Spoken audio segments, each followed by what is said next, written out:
लग्नानंतर होईलच की प्रेम. भाग 6. आरुषी म्हणाली, बस येते, हे घे पाणी. अशी नको ना गं शांत बसू तू. पण स्वरावर काहीच परिणाम होत नव्हता. ती तशीच हरल्यासारखी बसलेली होती. प्रांजू म्हणाली, काय ग, काय झालं आणि ही अशी का बसलेली आहे? नैना म्हणाली, स्वरा काय झालंय? तुझे डोळे का पाण्याने भरलेले आहेत? तू तरी सांग ना ग आरुषी. तसं आरुषीने कॅफेमधला सगळा प्रसंग जसाच्या तसा सांगितला. प्रांजू म्हणाली, त्यांच्या तर. नैना म्हणाली, प्रांजू आता ती वेळ नाही बघ. तुला इतका राग येतोय ना, तिच्याकडे बघ काय व्यवस्था झालेली आहे तिची. आता आपण तिला सावरायलाच हवं आहे. प्रांजूचे डोळे पाण्याने भरलेले होते. प्रांजू तिच्या समोर गुडघ्यांवर बसली. तिचे दोन्ही हात आपल्या हातात घेतले. प्रांजू म्हणाली, स्वरा सावर ग स्वतःला. आता तू एकटी नाही आहेस. तुझा नवरा सुद्धा तुझ्या सोबत आहे. तुझ्या सोबतीने आणि कायम असेल तुझ्या सोबत. यार प्लीज ना, बोल ना ग स्वरा. तुला काय झालं, बोल ना एकदा. तिचे अश्रू स्वराच्या हातांवर पडले. स्वरा खिन्न हसली. प्रांजू म्हणाली, हसतेच काय ग, वेड लागलं की काय ग तुला? स्वरा म्हणाली, हसू नको तर काय करू ग मी?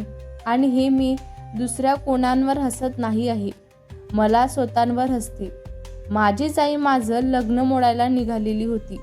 इतका तिरस्कार का ग? कशासाठी? त्या गोष्टींसाठी जी घडून 22 वर्ष झाली आता. गेली 22 वर्ष त्यांनी मला स्वरा म्हणून हाक मारावी असं मला आजपर्यंत वाटतच होतं. कान आतुरलेले होते ग माझे. एवढं कोणाचं काय वाईट केलंय ग मी, ते समजत नाही मला. आरुषी म्हणाली, स्वरा तू अगं शांत हो, सगळं ठीक होईल ग. नको टेन्शन घेऊस तू. पांडुरंग आहे ना, त्याच्यावर विश्वास ठेव तू. जा फ्रेश हो. स्वरा म्हणाली, म्हणून ती आतमध्ये निघून गेली. सायंकाळी तो बेडरूमवर शांत बसूनच होता. दरवाजा उघडला. भाऊसाहेब आत आलेले होते. सगळ्या रूमभर वस्तू पसरलेल्या होत्या. त्यांनी नकारमार्थिक मान हलवली. भाऊसाहेब म्हणाले, राज काय आहे हे सगळं? तुला कळत नाही आहे का? उद्या सुनबाई येतील घरी आणि तुम्ही सगळ्या वस्तूंची तोडफोड करताय. आम्हाला काही कळालं नाही. त्यांना काय वाटेल याचा विचार तुम्ही केला का? राज म्हणाला, आम्हाला तुम्हाला काहीही प्रश्न विचारायचे नाही आहेत. सांगतो आम्ही तुम्हाला, असं म्हणत त्यांनी सांगायला सुरुवातच केली. ते सांगत होते आणि तेथे त्याला स्वराची मगाशी कंडिशन आठवत होती. त्याचं सांगून झाल्यावर त्यांनी राजकडे पाहिलं तर त्याच्या चेहऱ्यावर स्वरासाठी काळजी स्पष्ट दिसत होती. त्याला स्वराचं टेन्शन आलेलं होतं. प्रदीपराव त्यांच्या जवळच आले. प्रदीपराव म्हणाले, आता तुम्हाला त्यांना जपायलाच आहे, काळजी घ्या त्यांची.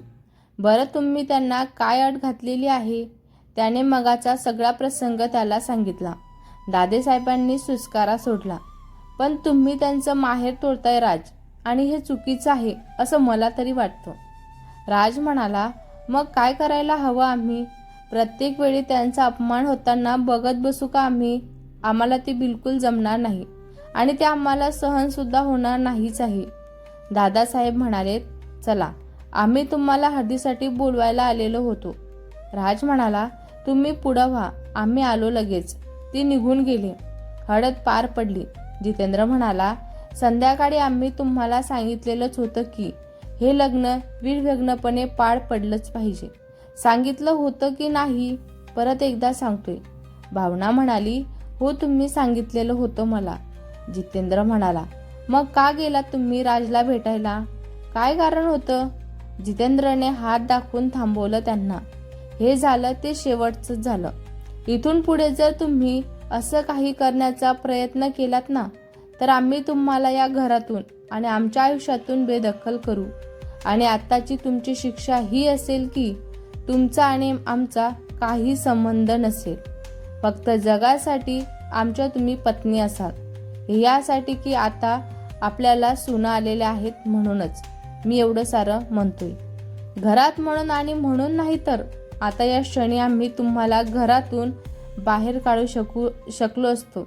लक्षात ठेवा, जर तुम्ही असं परत केलं तर आम्ही तुम्हाला या घरातून बेदखल करू. भावना म्हणाली, आहो तुम्ही ऐकून तर घ्या ना माझं. भावनाचं काही ऐकून न घेता ते निघून गेले. सकाळी लग्नाचा दिवस होता. स्वरा राजने सांगितलं आणि तुम्ही ते एक्सेप्ट सुद्धा केलं. त्यांचा तुमच्यावर आणि घरातल्या लोकांवर राग नाही आहे, त्यांचा मासाहेबांवर राग आहे, म्हणून त्यांनी ही अट घातलेली होती. सत्येंद्र म्हणाला, पण लाडो, विश्वास ठेवा भैयावर, आमच्यावर. आम्ही त्यांना पसंत केले म्हणजे ते चांगलेच आहेत. ते खूप काळजी घेतील ग तुमची. एक लक्षात ठेवा लाडो, आम्ही तुमच्यासोबत नेहमी आहोत हे लक्षात ठेवा. काळजी घ्या, येतो आम्ही. तिने होकार मारतीक मान हलवली. सत्येंद्र तिच्या डोक्यावर हात ठेवून निघून गेलेला होता. गाडी थांबल्याच्या आवाजाने ती भूतकाळातून बाहेर आलेलीच होती.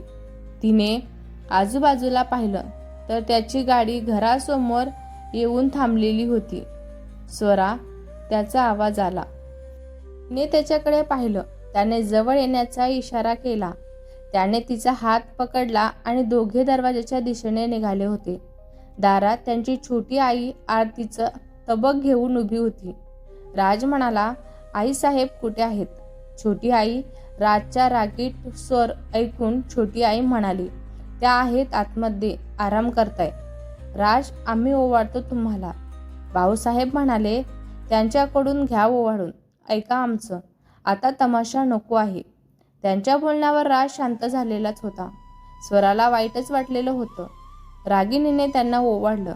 रमा, तांदळाचं माप घेऊन ये ग, त्यांनी रमाला सांगितलं. तसं ती माप घेऊन बाहेर आलेली होती. सुनबाई, माप ओलांडून लक्ष्मीच्या पावलांनी तुम्ही आत या. तिने त्या मापाकडे पाहिलं आणि राजला म्हणाली, तुमच्याकडे रुमाल आहे का? राज याने काही न बोलता आपल्याकडचा रुमाल बाहेर काढून तिच्या हातामध्ये दिला होता. ती खाली बसली. रुमाल खाली अंथरला. तिने हाताने ते माप त्यावर ओलांडलं आणि नमस्कार करून ती उभी राहिली. तिच्या या कृतीने भाऊसाहेबांच्या चेहऱ्यांवर समाधान पसरलेलं होतं. त्यांना खूप आनंद झालेला होता तिच्या या कृतीमुळं. तिथं उपस्थित असणाऱ्या प्रत्येकाच्या चेहऱ्यांवर हसू होतंच. राजला तिचा अभिमान वाटलाच होता. भाऊसाहेब म्हणाले, वा सुनबाई, आता एक छानसा उखाणा तरी घ्या तुम्ही. तिने उखाणा म्हणायला सुरुवातच केली. स्वरा म्हणाली, कडी हसेल फुल उमलले, कडी हसेल फुल उमलले, मोहरून येईल सुगंध. राजरावाच्या संगतीत सापडला जीवनाचा आनंद, सापडला जीवनाचा आनंद. त्याच्या चेहऱ्यांवर हसू पसरलं. दोघेही घरात आले. छोटी आई म्हणाली, सुनबाई, जोडींनी देवाचं दर्शन घ्या. ते देवघरात जाऊन दर्शन घेऊन बाहेर आलेलेच होते. जा, आराम करा आता. सुनबाई, तुमच्यासाठी खोली तयार केलेली आहे आम्ही. रमा दाखवतीलच तुम्हाला. राज म्हणाला, एक मिनिटं, म्हणजे त्यांच्यासाठी दुसरी खोली का? काका म्हणाले, ओहो उतावळा नवरा, थांबा जरा. जोपर्यंत सत्यनारायण पूजा आणि कुलदेवीचं दर्शन होत नाही तोपर्यंत तुम्ही एका रूममध्ये राहायचं नाही आहे, कळालं का तुम्हाला? काकांनी फरमान सोडला त्यांना. स्वराला लादल्यासारखं झालेलं होतं. जा आता. छोटी आई म्हणाली, सुनबाई, तुमच्यासोबत कोणी पाठराखणी आलेली नाही आहे का? स्वरा म्हणाली, आरुषी येईलच थोड्या वेळामध्ये. छोटी आई म्हणाली, बरं जा, आता आराम कर. थकली असतील ना तू? सकाळपासून फ्रेश होऊन थोड्या वेळाने या खाली. उपास असेल ना तुमचा आज? तिने हो मध्ये मान हलवली. राज म्हणाला, कसला उपास तुम्हाला? छोटी आई म्हणाली, असतो, लग्नाच्या दिवशी मुली करतात उपास. राज म्हणाला, खाऊन घ्या काहीतरी. त्याने स्वराकडे पाहत सांगितले आणि निघून गेला. सगळे हसायला लागलेले होते. तिने खाली मान घातली. जितेंद्र म्हणाला, बोल प्रदीप. त्यांनी मगाशी गृहप्रवेशांच्या वेळचा प्रसंग जसाच्या तसा कथन केलेलाच होता. जितेंद्रच्या चेहऱ्यांवर हसू पसरलं. जितेंद्र, आम्हाला फार कौतुक वाटलं त्यांचं. प्रत्येक सिच्युएशन व्यवस्थित सांभाळून घेतात त्या. मागच्या जन्मी नक्कीच काहीतरी पुण्य केलेलं असेल म्हणून अशी मुलगी तुमच्या घराला जन्माला आलेली आहे. भाऊसाहेब ते फक्त हसले. जितेंद्र म्हणाले, प्रदीपराव, सांभाळा माझ्या पोरीला. खूप सोसलंय त्यांनी. नीट बोलता सुद्धा आलं नाही त्यांच्यासोबत आम्हाला. आरती वहिनींना प्लीज समजावा तुम्ही. त्यांना तुम्ही स्वतःहून समजून सांगा. जितेंद्रच्या डोळ्यात हलकं पाणी आलं. प्रदीपराव म्हणाले, तुम्ही काळजी करू नका, मी पाहतो. तसंही राज त्यांना घेऊन मुंबईला जाईलच रिसेप्शन झाल्यानंतर. त्यामुळं टेन्शन काही घ्यायचं काम नाही आहे. आणि त्या काही बोलल्या तरी आम्ही आहोत की. त्यांनी सुटकेचा निश्वास सोडला. जेवणानंतर स्वरा म्हणाली, अहो कोणी बघेल, काय करताय तुम्ही? राज म्हणाला, पाहू दे की, पाहिलं तर लग्नाची बायको आहे माझीही. एका घरात राहून आम्ही नाही लांब राहू शकत तुमच्यापासनं. जेवणानंतर तो थेट तिच्या रूममध्ये आलेला होता. आरुषी खाली किचनमध्ये रागिणीला मदत करत होती. स्वीटी, खूप सुंदर दिसतेस ग तू आज, तो तिच्याकडे पाहत म्हणाला होता. साडीत तर खूपच सुंदर दिसत होती तू. त्याच्या अशा पाहण्याने ती लाजली. स्वरा म्हणाली, काहीतरीच असतं तुमचं. राज म्हणाला, मान तरी वर कर ना ग स्वीटी, अशा लाजता तुम्ही की. तुम्ही जर अशाच लाजत राहिलात ना तर माझं कठीण आहे बाबा. स्वरा म्हणाली, अहो आई आल्या नाहीत जेवायला खाली, रागवलेल्या आहेत वाटतं आमच्यावर. त्याचा चेहरा गंभीर झालेला होता. राज म्हणाला, तुम्ही त्याचा विचार करू नका. बोलल्यात तर ठीक, नाहीतर विषय सोडून द्यायचा. परवा निघतोय आपण. ती पुढं काही बोलणार तेवढ्यातच त्याने तिला थांबवलं. तिला पुढं आपण एकत्र आल्यानंतर हा विषय पुन्हा नको आम्हाला. त्याच्यानंतर आपण सोबत असताना त्यांचा विषय काढायचा नाही. आम्ही सारखं सारखं सांगणार नाही आहे तुम्हाला. आणखीन एक, दुसऱ्यांचा विचार करून तुम्ही जर तुमची तब्येत खराब करून घेतली तर आम्ही आहोत आणि तुम्ही आहात. मग थोडं शांत होत त्याने तिला जवळ घेतलं. त्याच्या एवढ्याशा बोलण्याने तिच्या डोळ्यातून गंगा जमुना वाहत होती. राज म्हणाला, स्वीटी, आम्ही ओरडलं नाही तुमच्यावर, फक्त सांगितलेलं आहे तुम्हाला.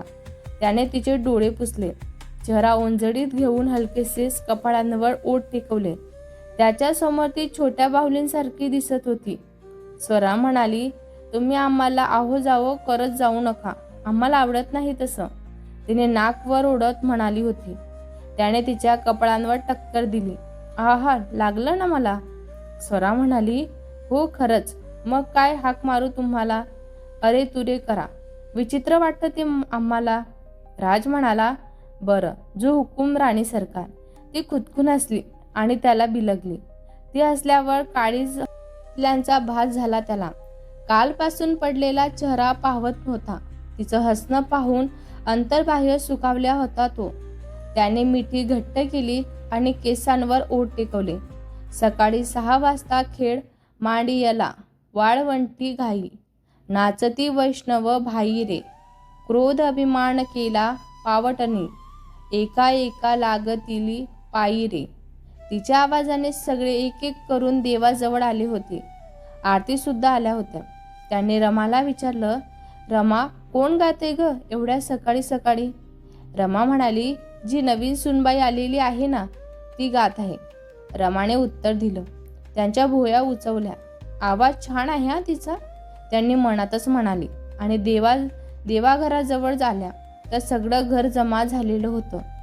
राज बेडरूममध्ये तिच्या आवाजाने त्याला जाग आलेलीच होती. तो मनातच म्हणाला, कोण गाणं म्हणतंय एवढ्या सकाळी, काही कळत नाही.